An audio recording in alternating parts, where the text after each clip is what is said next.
మాత్రమే. అంబేద్కర్ గారు ఎక్కడ? కొలంబియాలో చదువుకున్నాడు, లండన్లో చదువుకున్నాడు.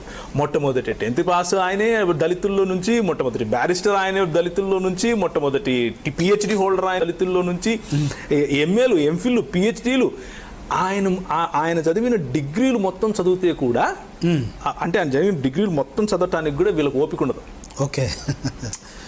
ఆయన పేరు పక్కన రాసేది. ఆయనకు కాంపిటేటివ్గా నిలబడటానికి దేశంలోనే లేరు. మరి ఆయన ఆప్షన్ ఏముంది వీళ్ళకు?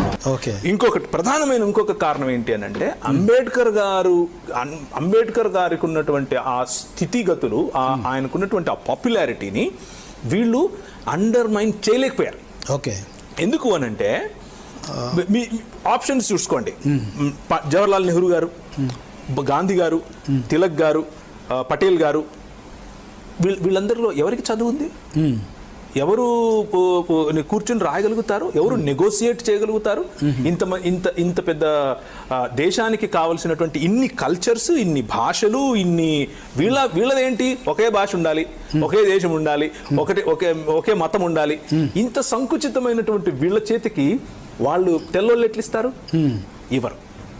సో ఈయనకి ఇచ్చింది వీళ్ళు కాదు, తెల్లోళ్ళు ఇచ్చారు. వీళ్ళ దగ్గర ఆప్షన్ లేదు. ఈయనకి ఎందుకు ఇస్తామని కొట్లాడిన వాళ్ళు కూడా ఉన్నారు.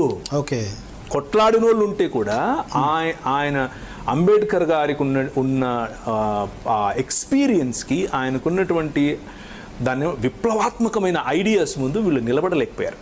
వీళ్ళు బయటికి వెళ్ళారు, బయట వాళ్ళ దగ్గరికి వెళ్ళారు, కాన్స్టిట్యూషన్ రాయడానికి కన్సల్టెంట్ చేయడానికి వెళ్ళారు. వాళ్ళు చెప్పింది ఏంటంటే, మీ దగ్గర అంబేద్కర్ని పెట్టుకుని మీరు మా దగ్గర రావటం ఏంటి?